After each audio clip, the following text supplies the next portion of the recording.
Vyskupas Joseph E. Strickland. Šventosios kunigystės atnaujinimas. Versta iš pillarsoffaith.net. Šiandien norėčiau pasidalinti mintimis apie šventosios kunigystės atsinaujinimą.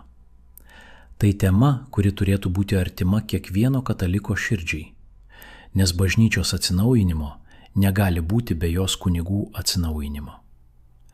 Kiekvieną didžiojo atsinaujinimo laikotarpį bažnyčios istorijoje ženklino šventi kunigai.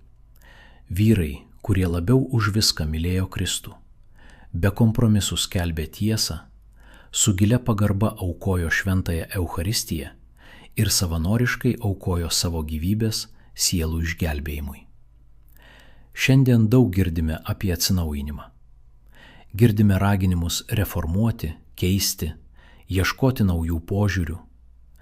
Tačiau tikrasis atsinaujinimas bažnyčioje niekada neprasideda nuo to, kad atsisakoma to, ką įkūrė Kristus. Jis prasideda nuo ištikimesnio sugrįžimo prie jo. Jis prasideda nuo jo bažnyčiai patikėtų lobių atradimo iš naujo. Jei norime kalbėti apie kunigystės atsinaujinimą, pirmiausia turime užduoti labai paprastą klausimą. Kas yra kunigystė?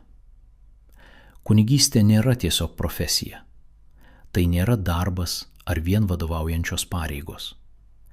Kunigystė yra mūsų viešpaties Jėzaus Kristaus įsteigtas sakramentas. Per šventimų sakramentą Kristus tęsia savo kunigiškąją tarnybą bažnyčioje iki laikų pabaigos.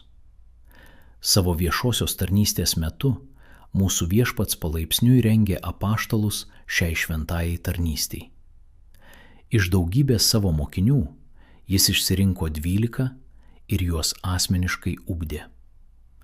Jie lydėjo jį, klausėsi jo mokymo, matė jo stebuklus ir mokėsi iš jo pavyzdžio. Pamažu jis patikėjo jiems pareigas, kurių nebuvo patikėjęs niekam kitam. Paskutinės vakarienės metu, naktį prieš savo mirtį, mūsų viešpats įsteigė šventąją Eucharistiją.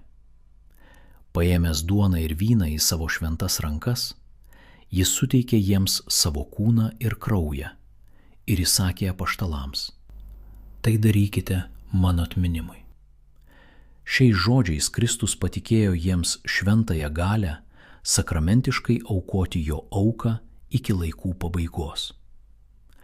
Po savo prisikėlimo jis kvėpė į juos ir tarė: kam atleisite nuodėmes, tiems jos bus atleistos, o kam sulaikysite, sulaikytos. Šiais žodžiais jis patikėjo jiems sutaikinimo tarnystę, leisdamas, kad jo paties gailestingumas būtų skleidžiamas per jų kunigišką tarnystę. Galiausiai, prieš pakildamas į dangų, jis įsakė jiems eiti į visą pasaulį, skelbti evangeliją, krikštyti visas tautas ir mokyti visko, ką jis buvo įsakęs. Čia matome katalikų kunigystės pagrindą. Ja įsteigė pats Kristus. Jos nesukūrė bažnyčia. Tai jo dovana, jo nuotakai. Kunigystė yra Kristaus dovana jo bažnyčiai, nes jis žinojo, kad iki laikų pabaigos jo tautai reikės ganytojų. Bažnyčiai reikės vyrų, kurie ištikimai perduotų jo apreikštą tiesą, švęstų jo įsteigtus sakramentus ir rūpintųsi jo kaimenę su gerojo ganytojo širdimi. Būtent todėl bažnyčia visada giliai gerbė kunigystę. Kunigas ne tik kalba apie Kristų, jis veikia Kristaus asmenyje in persona Christi. Kai jis stovi prie altoriaus, aukodamas šventąją mišių auką, tai Kristus aukoja save tėvui. Kai jis ištaria atleidimo žodžius klausykloje, tai Kristus atleidžia. Kai jis krikštija, kai patepa ligonius, kai skelbia evangeliją, Kristus tęsia savo darbą per tarnystę, kurią jis įsteigė. Būtent todėl kunigystės atnaujinimas pirmiausia susijęs ne su tuo, ką kunigas daro, o su tuo, kas jis yra. Prieš tapdamas sielovadininku, mokytoju, administratoriumi ar patarėju, jis yra žmogus, kuris šventimų sakramentu buvo suformuotas pagal Jėzaus Kristaus paveikslą. Kiekvienas pakrikštytas krikščionis dalijasi Kristaus kunigystę. Bažnyčia tai vadina bendrąją tikinčiųjų kunigystę. Krikšto dėka visi esame pašaukti aukoti dvasinės aukas, gyventi šventą gyvenimą, liudyti Kristų pasaulyje ir vienyti savo maldas, kančias bei kasdienį darbą su mūsų viešpaties auka. Tačiau tarnystės kunigystė skiriasi ne tik laipsniu, bet ir esme. Šventimų sakramentu kunigas gauna sakramentinį ženklą, leidžiantį jam veikti Kristaus galvos asmenyje. Jis aukoja šventąją mišių auką, maitina Kristaus kaimenę jo kūnu ir krauju, atleidžia nuodėmes ir gano tikinčiuosius išskirtiniu būdu, būdingu tik įšventintai tarnystei, kurią Kristus patikėjo savo apaštalams. Būtent dėl šios priežasties manau, kad turėtume būti labai atsargus, kad neišblukintume skirtumą tarp bendros tikinčiųjų kunigystės ir tarnystės kunigystės, kurią Kristus patikėjo savo apaštalams. Kiekvienas pakrikštytas katalikas turi gražų ir nepakeičiamą pašaukimą bažnyčios gyvenime. Pasauliečiai yra pašaukti šventinti pasaulį, liudyti Kristų savo namuose, šeimose, darbo vietose ir bendruomenėse. Tačiau įšventintas kunigas yra gavęs unikalų sakramentinį ženklą, kurio negauna niekas kitas. Kai šis skirtumas tampa netoks aiškus, mūsų supratimas apie kunigystę ir šventąją Eucharistiją taip pat gali susilpnėti. Per amžius bažnyčia kruopščiai saugojo šventovę ir šventus veiksmus aplink altorių. Ne todėl, kad pasauliečiai būtų buvę kažkokiu būdu mažiau mylimi ar mažiau svarbus, bet todėl, kad ten švenčiamos paslaptys unikaliu būdu priklauso Kristui, veikiančiam per savo įšventintą kunigą. Dėl šios priežasties ekstraordinarinių šventosios komunijos dalintojų pasitelkimas užgožia tą unikalią sakramentinę rolę, kurią Kristus patikėjo savo įšventintiems kunigams. Būtent todėl svarbu, kad stengtumėmės išsaugoti unikalų įšventinto kunigo vaidmenį šventojoje liturgijoje.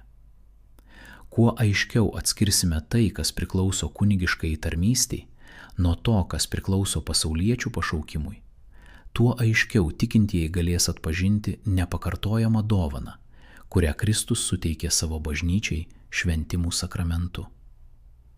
Čia nekalbama apie kunigo kaip žmogaus išaukštinimą. Kalbama apie Kristaus, kuris nusprendė sakramentiniu būdu veikti per kunigą savo tautos pašventinimui pagerbimą.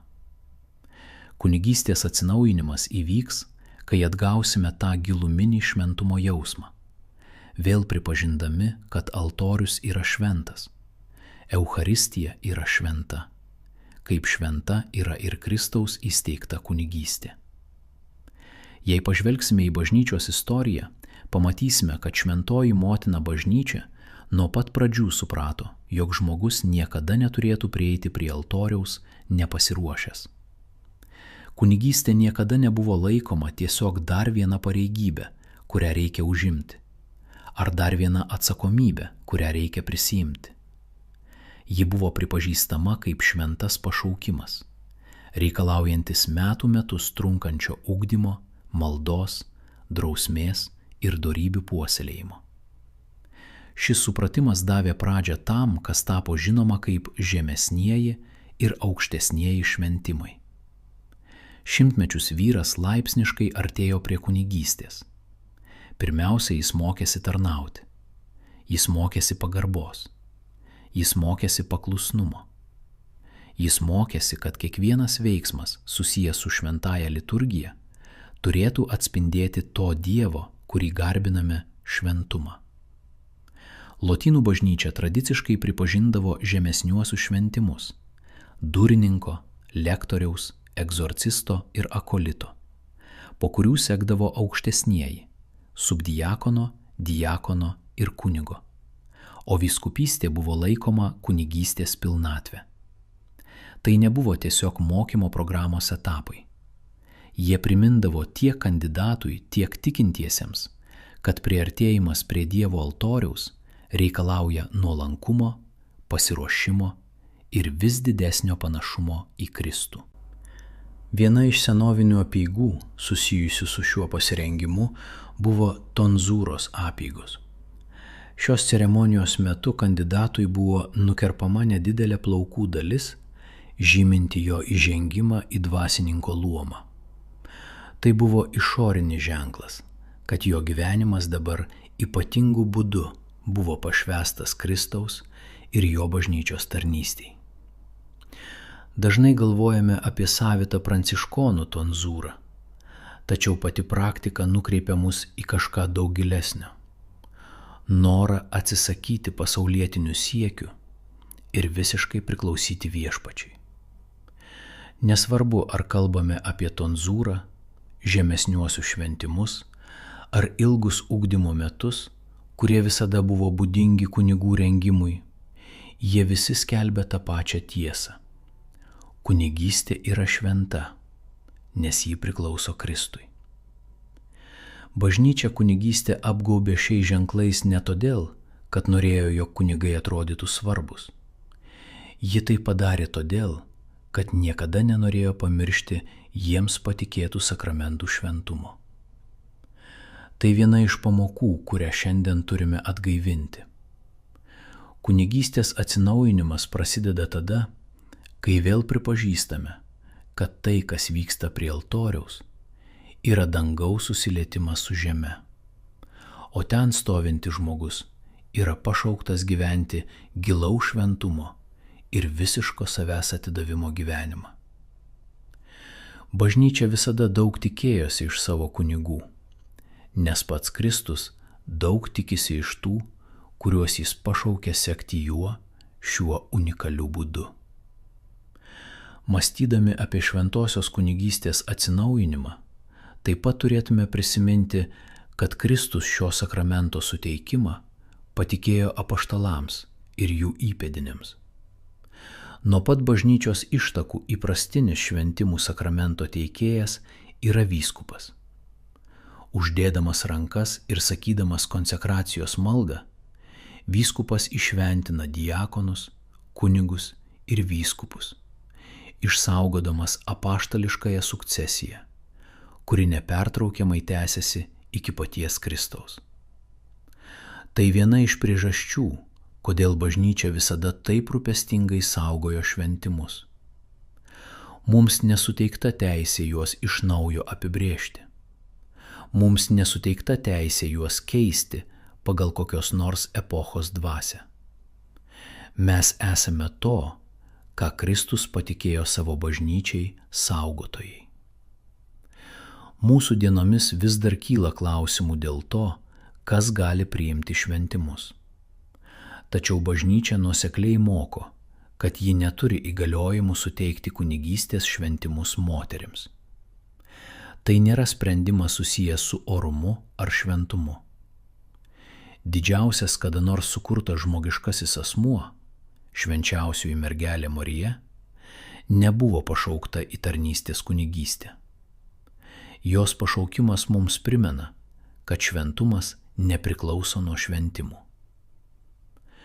Kunigas sakramentiškai atstovauja Kristui sužadėtiniui jo santykiuose su jo sužadėtine, bažnyčia. Ši tikrovė yra neatsiejama nuo paties sakramento prasmės. Todėl bažnyčia visą savo istoriją suprato, kad ji yra įpareigota laikytis Kristaus pavyzdžio ir gautos apaštališkosios tradicijos. Ji negali keisti to, kas priklauso sakramento esmei. Taip pat atrodo protinga ir toliau vertinti bažnyčios ilgametės tradicijos išmintį, susijusią su altoriui priskiriamomis tarnystėmis. Istoriškai žemesnieji šventimai bei lektoriaus ir akolito tarnystės sudarė dalį laipsniško pasirengimo šventimams.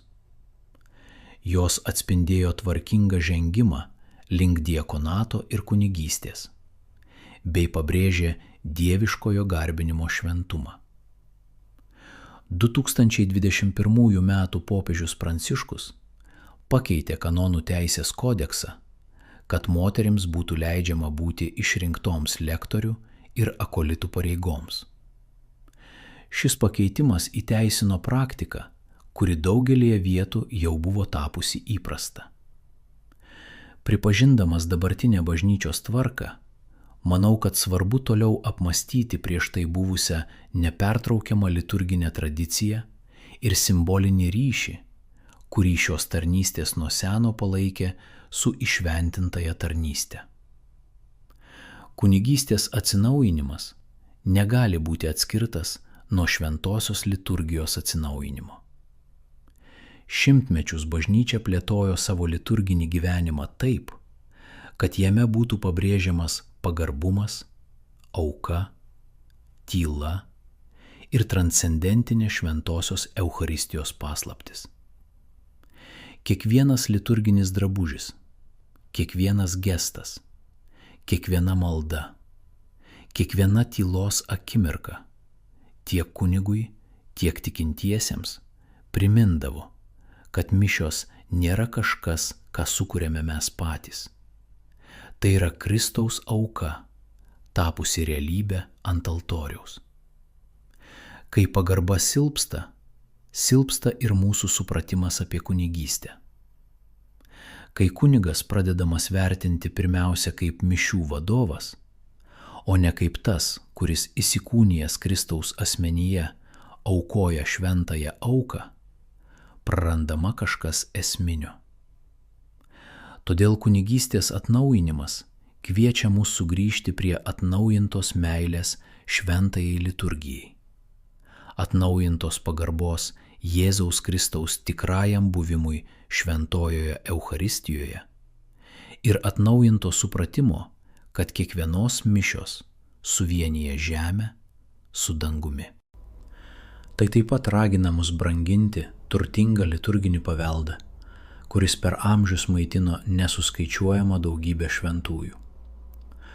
Tradicinės mišios lotynų kalba išlieka giliu bažnyčios turtu, aiškiai išreiškiančių šventųjų mišių aukojamąjį pobūdį, Dievo transcendenciją ir įšventintos kunigystės šventumą.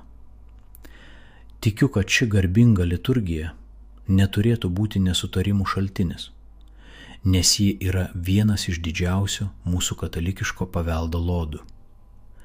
Bažnyčia, išsaugodama autentiškas tradicijas, kurios kartų kartas tikinčiųjų vedė į gilesnę pagarbą, didesnį šventumą ir gilesnę meilę mūsų viešpačiui, esančiam švenčiausioje Eucharistijoje, nenuskursta, o praturtėja. Galiausiai, kunigystės atsinaujinimas neatsiras iš sinodinės bažnyčios. Jis atsiras iš šventumo. Jis atsiras iš kunigų, kurie leidžia laiką prieš švenčiausiąjį sakramentą, kurie ištikimai meldžiasi, kurie be kompromisų skelbia Evangeliją, kurie šventus slėpinius švenčia su gilia pagarba, kurie noriai prisiima aukas ir kurie save laiko ne pasaulio, bet Jėzaus Kristaus tarnais.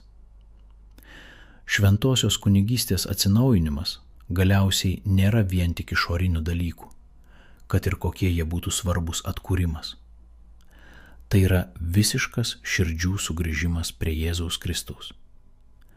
Kai kunigas giliai įsimyli mūsų viešpatį, jis natūraliai mylės švenčiausiąją Eucharistiją, brangins šventąją liturgiją, drąsiai skelbs katalikų tikėjimo pilnatvę, dosniai skirs laiko maldai, su užuojauta klausys išpažinčių ir noriai paaukos savo gyvybę už jam patikėtą kaimenę. Atnaujinimas, kurio siekiame, yra visų pirma šventumo atnaujinimas.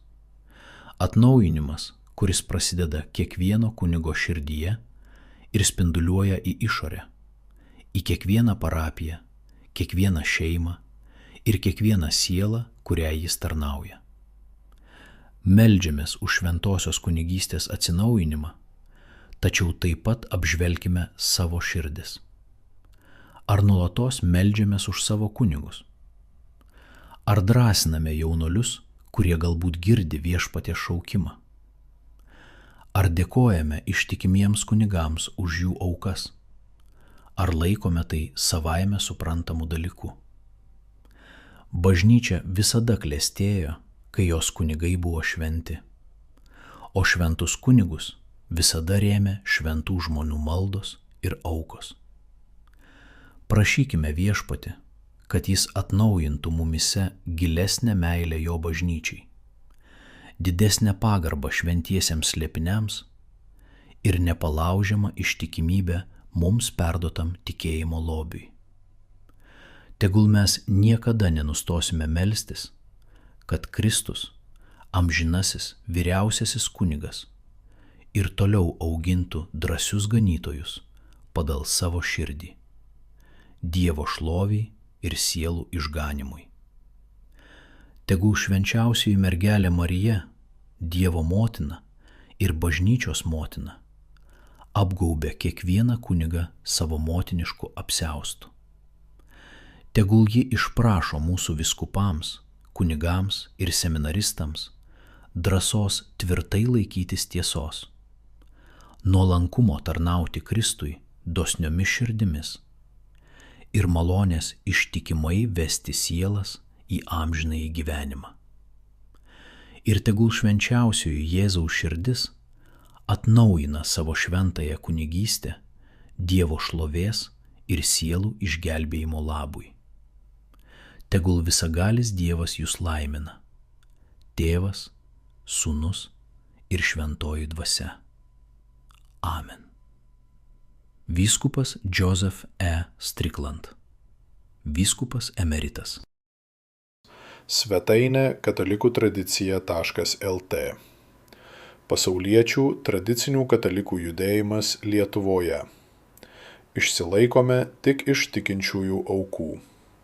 Jei norite paremti mūsų veiklą, nuorodas, kaip tai padaryti, rasite mūsų svetainėje.